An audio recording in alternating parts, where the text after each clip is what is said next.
In the heart of West Virginia, hidden among ancient trees and forgotten trails, stands the decaying remains of Ashford Manor, a place so steeped in dread that even the birds refuse to fly overhead. Locals speak of it only in hushed tones, if at all, and children dare one another to approach its rusted gates on Halloween. But what truly happened behind the stone walls of this once grand estate is more horrifying than any ghost story.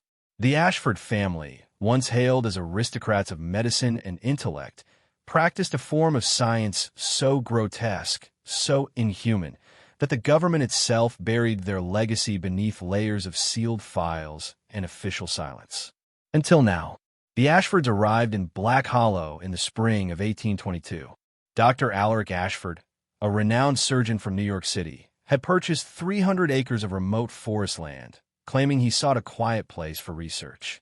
With him came his wife, Lady Isadora, a woman known for her striking beauty and unnerving silence, and their 3 children, twin boys Elias and Everett, and a daughter, Lenora, barely 10 years old. Construction of their estate began immediately.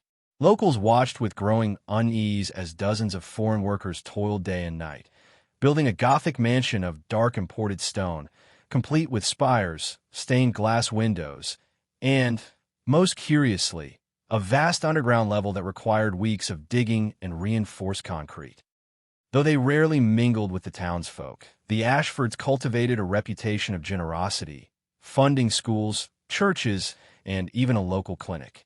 But as the years passed, the townspeople noticed strange patterns. Young women who worked at the manor never returned. Men hired for groundskeeping disappeared. And on moonless nights, strange lights flickered behind the mansion's curtained windows, followed by distant screams carried on the wind. Dr. Ashford claimed his work was revolutionary, a blend of neurological science and psychological reformation.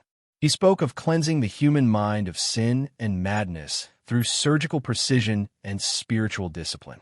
But those who caught glimpses inside the manor's basement described something closer to a medieval torture chamber than a medical facility. Iron gurneys, leather restraints, surgical tools stained with old blood, and diagrams that depicted human brains not as organs, but as maps to hidden dimensions. The family's most infamous creation was known as the Severance Protocol. According to the journals that survived, Alaric believed negative emotions were physical entities lodged in the mind, things that could be removed through trepanation, hypnosis, and ancient rites. The victims of these procedures returned home, different. They were alive, functional even, but hollow, empty of personality, memory, or soul.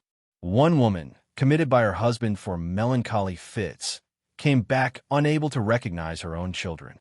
She smiled constantly. She never blinked. She never cried. Throughout the 1860s, during the chaos of the Civil War, the Ashfords invited wounded Confederate soldiers into their manor, promising care and healing. Over 40 men entered. Not one ever emerged. Their remains were found years later in shallow graves behind the estate. Organs removed, skulls opened, some with their mouths sewn shut, others with their eyes still open, frozen in terror. In 1867, the people of Black Hollow had enough. Led by the local pastor, they marched on Ashford Manor, carrying torches and crucifixes. But when they arrived, they found the house empty. Not abandoned, just empty. The dinner table was set. Fires still burned in the hearth. Journals were left open mid-sentence. But there was no trace of the family. It was as if the earth had swallowed them whole. In 1893, a U.S. Marshal was sent to investigate a new wave of disappearances near the manor. What he discovered was a place untouched by time.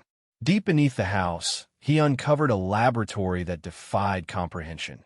Walls covered in symbols from dead languages, preserved organs stored in glass jars, and recordings of experiments that describe procedures not yet known to modern science. The final entry in Dr. Ashford's notes read simply, "The vessel is ready. She will carry us across." No one has seen an Ashford since that day. But strange things still happen in the Black Hollow woods. Hikers vanish without a trace. Locals report hearing a girl singing in a language no one recognizes. And in the dead of night, light sometimes flickers inside the manor. though the estate has had no electricity for over 100 years. Some say the Ashfords ascended to another realm. Others believe they still walk among us, their minds transferred into new vessels. But one thing is certain, Ashford Manor was never just a home. It was a temple to madness, built by a family who believed that the mind was not sacred, but malleable, and that the soul was just another thing to dissect. So, the question remains, was the Ashford family made of monsters? Or did they simply go too far in their search for truth? Perhaps we'll never know. Or perhaps they're still waiting for someone brave enough to open the door again.